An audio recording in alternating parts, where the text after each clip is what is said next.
नमस्कार बच्चों, मैं उमा शंकर आप सभी का हार्दिक स्वागत करता हूं।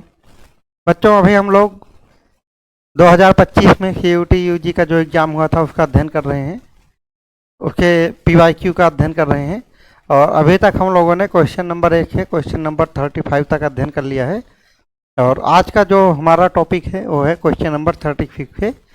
और इस पीवाईक्यू को फॉलो करते हुए हम लोग इस बात का बराबर ध्यान रख रहे हैं कि एग्जामिनर किस टाइप के क्वेश्चन पूछ रहा है और जो जो विकल्प दे रहा है आगे एग्जामिनर उसमें क्या क्या किस किस टाइप के क्वेश्चन पूछ सकता है और क्या क्या उसमें से पूछ सकता है।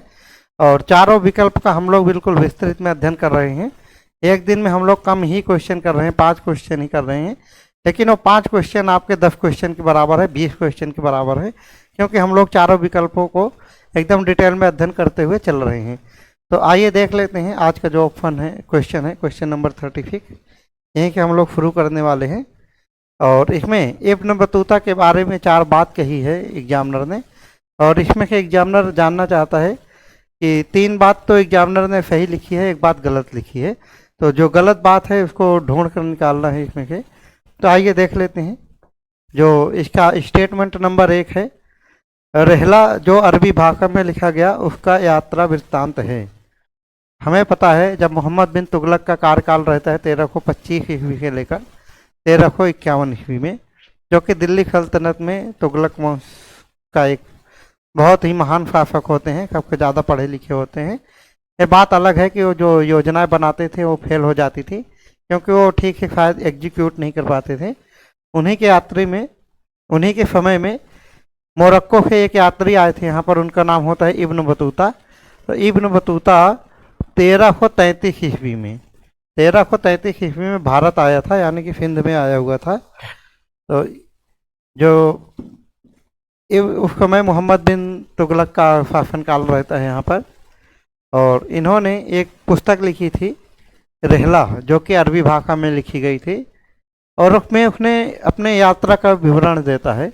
तो विकल्प स्टेटमेंट 1 में है ये, और स्टेटमेंट नंबर 2 में है उसका जन्म तंजियर के एक शिक्षित परिवार में हुआ था, जो इस्लामी धार्मिक कानून अथवा शरिया पर अपनी विशेषज्ञता के लिए प्रसिद्ध था। अच्छा, दूसरे नंबर पर एग्जामिनर ये कह रहा है कि जो इब्न बतूता था एक बहुत ही शिक्षित परिवार में हुआ था, और जहाँ पर हुआ था उस स्थान का नाम है तंजियर। और जो उसका परिवार था धार्मिक इस्लामी जो धर्म होता है उसके जो कानून होते हैं, जो रीति रिवाज होते हैं, उसके बारे में अच्छी नॉलेज रखते थे, विशेषज्ञता, यानी कि वो स्पेशलिस्ट थे उसके नॉलेज के। और स्टेटमेंट नंबर 3 है, उसने वर्णन किया कि महीन मलमल की कई किस्में इतनी अधिक महंगी थी कि उन्हें साधारण लोग पहन नहीं सकते थे। यानी कि उसने अपनी जो पुस्तक है उसमें मलमल, जिसको हम लोग कहते हैं कि मखमल कहते हैं, अभी मलमल के जो कपड़े बनते हैं, तो जो महीन मलमल होता था, छोटे छोटे जो पतले मुलायम मलमल होते थे, वो इतने महंगे होते थे कि साधारण लोग उनको नहीं पहन सकते थे। यानी कि अगर कोई व्यक्ति उसमें मलमल से बना वस्त्र धारण कर रहा है तो रईसों में उसकी गिनती होती थी। स्टेटमेंट नंबर 3 में ही कहता है एग्जामिनर। और स्टेटमेंट नंबर 4 में एग्जामिनर कह रहा है कि 1342 में मोहम्मद बिन तुगलक को दूत के रूप में फारस यानी कि परखिया जाने का आदेश दिया गया था। तो मोहम्मद बिन तुगलक जो हैं 1342 ईस्वी में कहते हैं इब्न बतूता को कि अब तुम मेरा दूत बनकर ईरान चले जाओ, यानी कि फारस से आए थे। एक यहाँ पर चित्र बना लेते हैं, ये हमारा प्यारा भारत है। चलो ठीक है, ऐसे बना लेते हैं, ठीक है, ये हमारा प्यारा भारत है। तो ये हमारी दिल्ली है, और यहाँ पर ईरान है, और यहाँ पर कहीं पे जाकर मोरक्को है। तो जहाँ के इब्न बतूता आया था, कब आया था? 1333 ईस्वी में। और ऑप्शन नंबर 4 में एग्जामिनर कह रहा है कि इसको यहाँ के इब्न बतूता जो है 1342 ईस्वी में 1342 ईस्वी में यहाँ पर ईरान है, यहाँ पर नहीं, यहाँ तो पाकिस्तान है, यहाँ पर लगभग ईरान है। तो 1342 ईस्वी में यहाँ पर भेज देते हैं इब्न बतूता को मोहम्मद बिन तुगलक। लेकिन ये वाली स्टेटमेंट गलत है, क्योंकि भारत के इधर चीन पड़ता है, इधर भेज दिए थे। अब देखो, भेजा उत्तर में था तो बता रहे हैं पश्चिम में भेजा था, तो आंसर गलत है।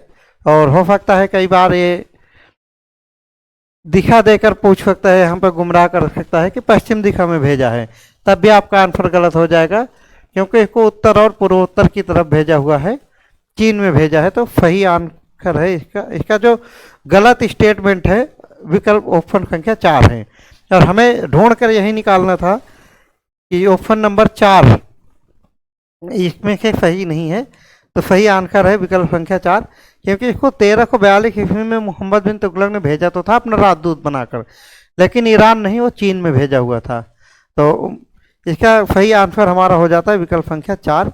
अब हम लोग आगे बढ़ते हैं नेक्स्ट पेज पर, क्वेश्चन संख्या, एक सेकंड,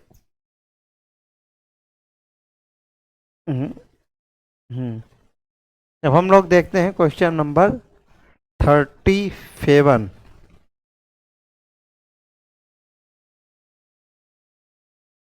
क्वेश्चन नंबर 37 में ये आपका फैक्ट पूछा हुआ एग्जामिनर ने 37 में, देख लेते हैं क्या है। महान और लघु परंपराएं शब्द किसके द्वारा मुद्रित किया गया। यहाँ पर 4 ऐसे फिलोसफर के नाम हैं, या 4 वैज्ञानिक हैं, 4 जो है विचारक हैं, ये अमेरिका के ही हैं चारों।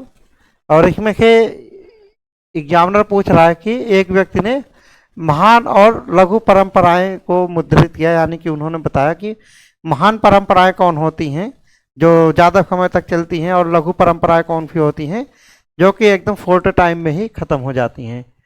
और विकल्प संख्या 1 है जॉन मार्शल, विकल्प संख्या 2 है REM व्हीलर, विकल्प संख्या 3 है रॉबर्ट रेडफील्ड, और विकल्प संख्या 4 है MN श्रीनिवास। तो आइए देख लेते हैं। रॉबर्ट रेडफील्ड जो इसमें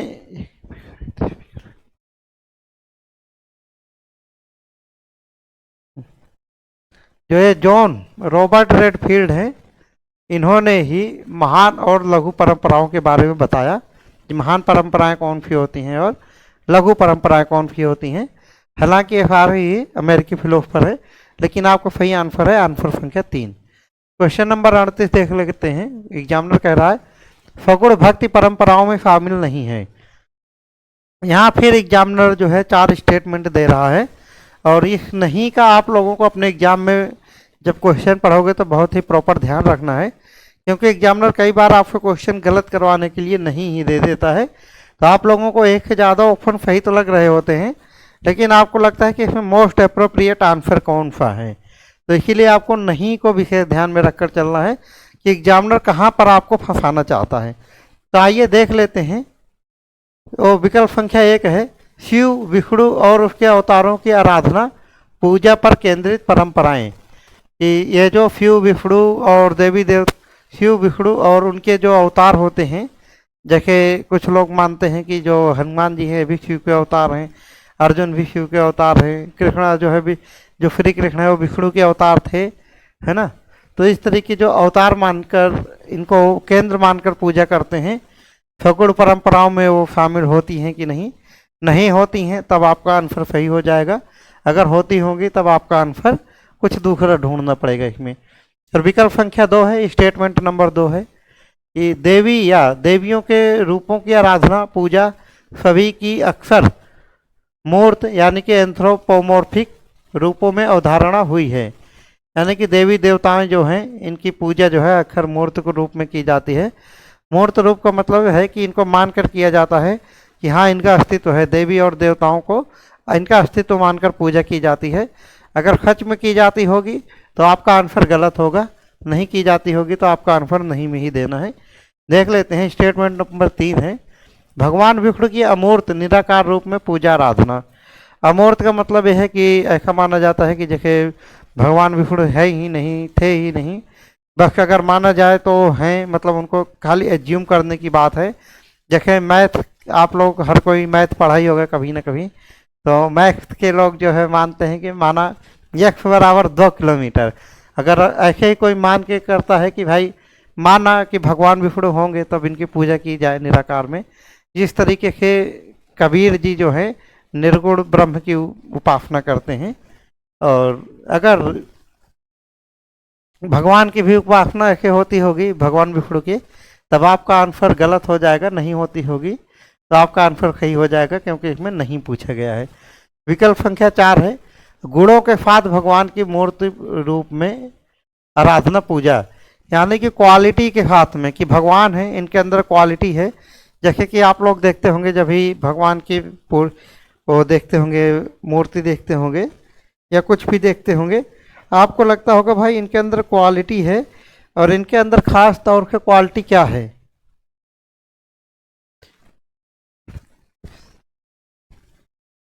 इनके अंदर क्वालिटी माना जाता है कि जैसे आप लोग कभी भी फोटो खरीदो भगवान की, हमेशा उनको जवान और चुस्त दुरुस्त और हंसता मुस्कुराता हुआ ही चेहरा दिखाई देता है। जैसे मैं आप लोगों के कैमरे के सामने आता हूँ तो हमेशा हंसता हुआ ही दिखता हूँ, ऐसा लगता है बहुत शांत स्वभाव में दिख रहा हूँ। लेकिन हो सकता है मुझे भी कभी कष्ट हुआ हो सकता है मुझे कभी जो है दुख भी हुआ हो, कभी मैं रोया भी हूँ। कभी आप लोग देखते होंगे, जैसे जिस दिन अगर मान लो कोई भी टीचर है, जिस दिन अगर उसने शेविंग करवा रखा है तो बहुत बढ़िया स्मार्ट दिखता है। और जैसे धीरे धीरे दाढ़ी बढ़ जाती है तो ऐसा लगता है कि हाँ अभी सर को ज़रूरत है कि थोड़ा सा शेविंग वगैरह करवा ली जाए। लेकिन यहाँ पर माना गया है कि क्वालिटी के साथ में भगवान की मूर्त रूप में पूजा आराधना, कि भगवान के अंदर एक क्वालिटी है, भगवान कभी बूढ़े नहीं होते, अजर हैं, अमर हैं। अगर उस रूप में भगवान विष्णु की पूजा करते हैं, आराधना करते हैं, तब आपका आंसर गलत होगा, नहीं करते हैं तो सही होगा। यहाँ पर हम सभी लोग जानते हैं कि बाकी के विकल्प सही हैं, लेकिन जो भगवान की जो है निर्गुण रूप में उपासना बताई गई है, अमूर्त रूप में, निराकार रूप में पूजा या आराधना बताई गई है, वो चीज़ गलत है यहाँ पर। क्योंकि इनको गुण मानकर, इनको इनके अंदर क्वालिटी मानकर पूजा की जाती है, और इनके अवतारों और इनके अवतारों और आराधना की पूजा की जाती है कि हाँ भाई ये इनके अवतार हैं, चलो ये शिव के अवतार हैं, विष्णु के अवतार हैं। और देवी देवताओं को यही मानकर पूजा की जाती है कि हाँ भाई इनका अस्तित्व है। तो ये सारे विकल्प ठीक हैं, खाली जो ठीक नहीं है वो है विकल्प संख्या 3, क्योंकि इनको फगुड़ या इनको साकार रूप में पूजा की जाती है, मूर्त रूप में पूजा की जाती है। तो सही नहीं में उत्तर देना था, तो आपका सही आंसर है विकल्प संख्या 3। आइए देख लेते हैं क्वेश्चन नंबर 39। ये आपका फैक्ट बेस्ड क्वेश्चन है कि अगर आपको आ रहा होगा तो कर पाएंगे, नहीं आ रहा होगा तो नहीं कर पाएंगे। One liner answer type question है ये। इसमें विजयनगर साम्राज्य के शासक स्वयं को क्या कहते हैं? ऑप्शन नंबर 1 है राय, ऑप्शन नंबर 2 है नायक, ऑप्शन नंबर 3 है कुदिरई, और ऑप्शन नंबर 4 है साम्राज्यपति। और सही आंसर है आपका राय। जैसे कि हम लोग जब विजयनगर साम्राज्य पढ़ रहे थे तो वहाँ पर हम लोगों ने देखा था देवराय प्रथम, देवराय सेकंड, कृष्ण देवराय, है ना। तो वो लोग अपने आप को राय की उपाधि धारण करते थे। सही आंसर है विकल्प संख्या 1। अब क्वेश्चन नंबर 40 देखते हैं। 1815 में भारत के पहले पर्यवेक्षक सर्वेयर जनरल के रूप में किसे नियुक्त किया गया? यहाँ पर 4 विकल्प हैं। एक है जॉन मिशेल, दूसरा है जॉन मार्शल, तीसरा है आपका EREM व्हीलर, चौथा है कॉलिन मैकेंजी। तो आपका सही आंसर है विकल्प संख्या 4। कॉलिन मैकेंजी को ही सबसे पहले भारतीय पर्यवेक्षक के जनरल के रूप में नियुक्त किया गया था। सही आंसर है विकल्प संख्या 4। तो बच्चों आज का डिस्कशन हम लोग यहीं पर समाप्त करते हैं। अब खाली आपके 10 क्वेश्चन बचे हैं, जिसमें से वो गद्यांश दे दिया जाएगा आपको, और फिर गद्यांश को पढ़कर उसी में से आपको 5-5 क्वेश्चन करके एक गद्यांश दिया जाएगा। 41 क्वेश्चन से लेकर 45 क्वेश्चन तक, उसमें से 5 आंसर देने होंगे। फिर एक और जो है गद्यांश दिया जाएगा 41 से लेकर 46 से लेकर 50 तक के आंसर उसमें से दिए जाएंगे। जैसे एक गद्यांश ये है और दूसरा गद्यांश ये है, ये अपठित गद्यांश होते हैं। आपको वहीं एग्जाम हॉल में बैठकर आपको फॉलो करना है। और जब कल और परसों की क्लास होगी तो हम लोग इसी के बारे में प्रॉपर अध्ययन करेंगे कि किस तरीके से हम गद्यांश में से क्वेश्चन को ढूंढ कर निकालते हैं। चलिए साथियों, कल फिर मिलते हैं इसी चैनल पर नेक्स्ट वीडियो के साथ। तब तक के लिए जय हिंद,